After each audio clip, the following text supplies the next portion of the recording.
অষ্টম শ্রেণীর সুপ্রিয় শিক্ষার্থী বন্ধুরা, আসসালামু আলাইকুম। আশা করি তোমরা সবাই ভালো আছো।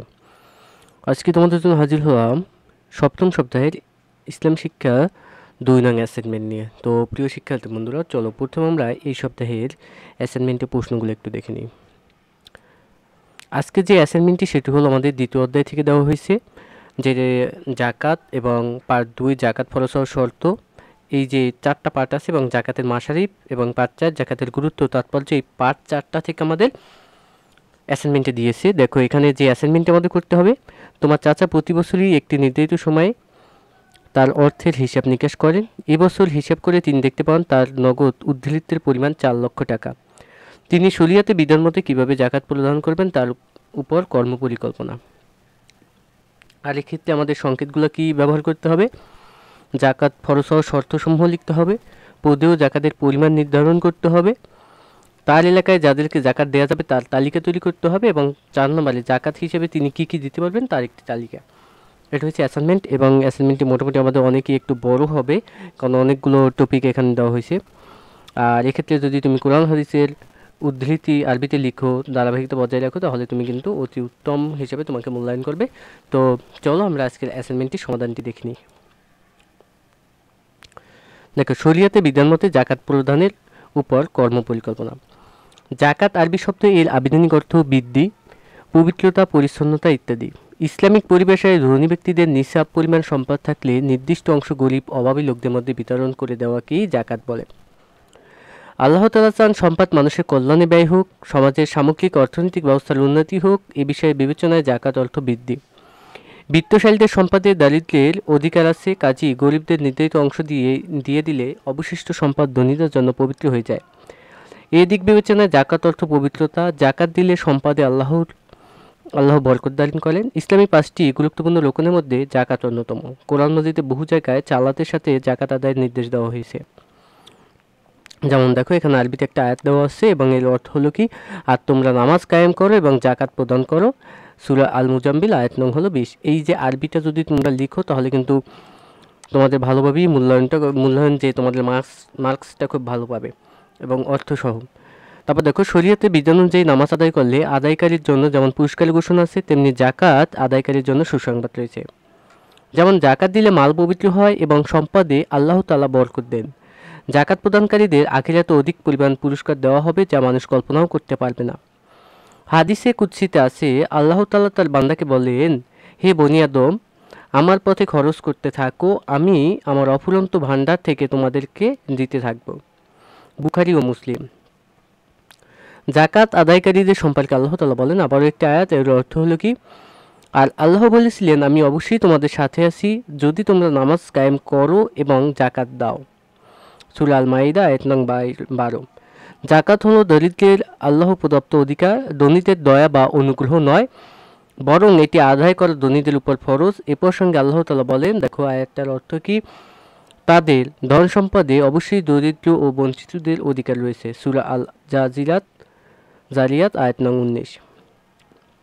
তারপর দেখো, জাকাত ফরজ হওয়ার শর্ত 7টি। শর্তগুলো বিবরণ দেওয়া হলো। এই যে জাকাত ফরজ হওয়ার শর্তগুলো কি, এগুলো আমরা লিখব। প্রথমত কি, মুসলমান হওয়া। জাকাত ফরজ হওয়ার প্রথম শর্ত হলো মুসলমান হওয়া। অমুসলিমদের উপর জাকাত ফরজ নয়, কাজেই কোনো ব্যক্তি ইসলাম গ্রহণ করলে তাকে তার যাবতীয় জীবনের জাকাত দিতে হবে না। যেদিন মুসলমান হবে সেদিন থেকেই হিসাব করে জাকাত দিতে হবে। নিসাবের মালিক। যে পরিমাণ সম্পদের মালিক হলে শরীয়তে জাকাত ফরজ, তাকে সেই পরিমাণ সম্পদের মালিক হওয়া। নিসাব পরিমাণ সম্পদ প্রয়োজনে অতিরিক্ত হওয়া। যেসব দ্রব্যের উপর মানুষের জীবন যাপন নির্ভর করে, যেসব জিনিসপত্রকে প্রয়োজনীয় দ্রব্য বলে, যেমন খাওয়া দাওয়া, পোশাক পরিচ্ছদ, বসবাসের বাড়িঘর, পেশাজীবী যন্ত্রপাতি, যানবাহনের নৌকা, সাইকেল, মোটর, কৃষিকাজের সরঞ্জাম, পড়ালেখার সরঞ্জাম, এসব অপ্রয়োজনীয় জিনিসের অন্তর্ভুক্ত। এগুলোর উপর জাকাত ফরজ হবে না। তারপর দেখো আরেকটা কি, ঋণগ্রস্ত না হওয়া। ঋণগ্রস্ত ব্যক্তি নিসাব পরিমাণ সম্পদের মালিক হলেও তার উপর জাকাত ফরজ হবে না, কারণ সে জীবন ধারণের মৌলিক প্রয়োজনেই এই ঋণ গ্রহণ করেছে। তবে ঋণ পরিশোধ করার পর যদি নিসাব পরিমাণ সম্পদ কারো হাতে থাকে তাহলে তাকে জাকাত দিতে হবে। এরপর হলো কি, মাল 1 বছর স্থায়ী থাকা। নিসাব পরিমাণ সম্পদ ব্যক্তির হাতে 1 বছর কাল স্থায়ী না হলে তার উপর জাকাত ফরজ হবে না। হাদিসে আছে ওই সম্পদের জাকাত নেই যা পূর্ণ 1 বছর মালিকানা থাকে না, ইবনে মাজাহ। এরপর জ্ঞান সম্পন্ন হওয়া। জাকাত ফরজ হওয়ার অন্যতম শর্ত হচ্ছে জ্ঞান সম্পন্ন হওয়া। জ্ঞান বুদ্ধিহীন তথা পাগলের উপর ফরজ নয়। তারপর কি দেখো, বালেক হওয়া। জাকাত দাতাকে অবশ্যই বালেক তথা প্রাপ্তবয়স্ক হতে হবে। শিশু নাবালেক যত সম্পদের মালিক হোক না কেন, বালেক হওয়ার পূর্বে তার উপর জাকাত ফরজ হয় না। পদেও জাকাতের নিসাব বা নির্ধারণ। নিসাব আরবি শব্দে এর অর্থ নির্ধারিত পরিমাণ। শরিয়াতে পরিভাষায় জাকাত ফরজ হওয়ার জন্য সম্পদের নির্ধারিত পরিমাণকে নিসাব বলে। সারা বছর জীবনযাত্রার প্রয়োজনীয় ব্যয় নির্বাহের পর বছর শেষে যার হাতে নিসাব পরিমাণ সম্পদ অবশিষ্ট থাকে তাকে বলা হয় সহিবে নিসাব বা নিসাবের মালিক। আর সহিবে নিসাবের উপর জাকাত ফরজ। নিসাবের পরিমাণ হলো সোনা কমপক্ষে 7.5 তোলা অথবা রূপা কমপক্ষে 52.5 তোলা অথবা ওই মূল্যের অর্থ বা সম্পদ। ওই পরিমাণ সম্পদ কারো নিকট পূর্ণ 1 বছর কাল স্থায়ী থাকলে ওই সোনা রূপা বা সম্পদের মূল্য 40 ভাগের 1 ভাগ জাকাত হিসাবে দেয়া ফরজ। কিন্তু সম্পদ নিসাবের কম থাকলে জাকাত দেওয়া ফরজ নয়। 1 বছর পূর্ণ হওয়ার আগেই সম্পদ নষ্ট হয়ে গেলে জাকাত দিতে হবে না। কারো হাতে যদি বছরের প্রথমে নিসাব পরিমাণ সম্পদ থাকে, বছরের মাঝে কোনো কারো নিসাব হতে কমে যায় এবং শেষে আবার নিসাব পরিমাণ সম্পদের মালিক হয় গেলে তাকে জাকাত দিতে হবে। এরপর দেখো, উদ্দীপকে উল্লিখিত আমার চাচার নগদ উদ্ধৃত পরিমাণ 4 লক্ষ টাকা। আমরা জানি 40 ভাগের 1 ভাগ জাকাত দেওয়া ফরজ, অর্থাৎ আমার চাচার জাকাত দিতে হবে। দেখো 4 লাখ এর 40/1, এটা যদি আমরা করি তাহলে হবে কত, 10,000। তাহলে এখানে আমরা তার পাইলাম যে জাকাত দিতে হবে কত টাকা, 10,000 টাকা। এরপর দেখো, চাচার এলাকায় যাদেরকে জাকাত দেওয়া যাবে তার তালিকা। মাসারিফ অর্থ ব্যয় করার খাতা। শরিয়াতে পরিভাষায় ইসলামিক বিধান অনুসারে যাদেরকে জাকাত দেওয়া যায় তাদেরকে বলা হয় জাকাতের মাসারিফ। জাকাতের মাসারিফ অর্থাৎ কোন কোন খাতে জাকাতের অর্থ ব্যয় করতে হবে আল্লাহ তাআলা স্বয়ং তা নির্ধারণ করে দিয়েছেন। কুরআন মাজিদে বলা হয়েছে, জাকাত তো কেবল নিঃস্ব, অভাবগ্রস্ত ও তৎসংশ্লিষ্ট কর্মচারীদের জন্য, যাদের চিত্ত আকর্ষণ করা হয় তাদের জন্য, দাস মুক্তির জন্য, ঋণ ভারাক্রান্তদের, আল্লাহর পথে ও মুসাফিরের জন্য। ইহা আল্লাহর বিধান। সূরা আত-তওবা আয়াত নং 60। এরপর দেখো, জাকাতের মাসারিফ হলো 8টি, যথা অভাবগ্রস্ত বা ফকির। ফকিরকে বাংলায় গরিব বলা হয়। যাদের কিছু না কিছু সম্পদ আছে কিন্তু প্রয়োজনের তুলনায় তা যথেষ্ট নয়। জীবিকা অর্জনে অক্ষম ব্যক্তি, পঙ্গু, ইয়াতিম, শিশু, বিধবা, স্বাস্থ্যহীন, দুর্বল এবং যারা দুর্ঘটনা বা প্রাকৃতিক দুর্যোগের শিকার, এমন লোকদের জাকাতের খাত থেকে সাহায্য করা যায়। এরপর আছে কি দেখো, মিসকিন। যারা নিজের পেটের অন্ন জোগাড় করতে পারে না এবং অভাবগ্রস্ত থাকা সত্ত্বেও সম্মানের ভয়ে কারো কাছে দ্বারস্থ হয় না, তাদেরকে মিসকিন বলে। মিসকিনকে দেওয়া যাবে। জাকাতের জন্য নিয়োজিত কর্মচারীবৃন্দ। যারা জাকাত আদায় করে, রক্ষণাবেক্ষণ করে, রসিদ করে, হিসাবপত্র রাখে তাদেরকে জাকাতের জন্য নিযুক্ত কর্মচারী বলে। তারা আর্থিক সঙ্গতি সম্পন্ন হলেও জাকাত থেকে তাদের পারিশ্রমিক দেওয়া যাবে।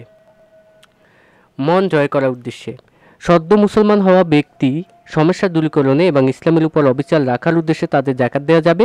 ইসলামের পরিভাষায় তাদেরকে মুআল্লাফাতুল কুলুব বলা হয়েছে।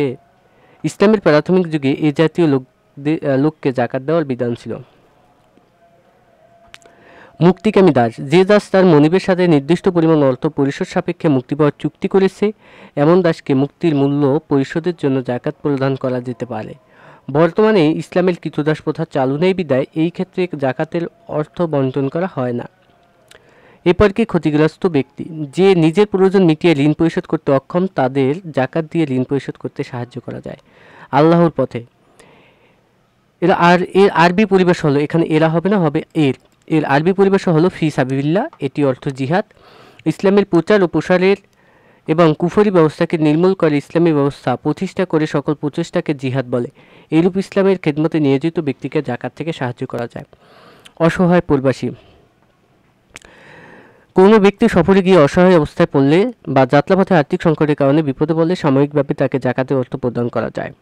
পরিশেষে বলা যায়, জাকাত বণ্টনের উত্তম পন্থা হলো যাদেরকে প্রদান করা যায় তাদের একজনকে বা একটি পরিবারকে জাকাতের সম্পূর্ণ অর্থ দিয়ে স্বাবলম্বী করে দেওয়া। জাকাত হিসেবে তিনি যা দিতে পারেন তার একটি তালিকা।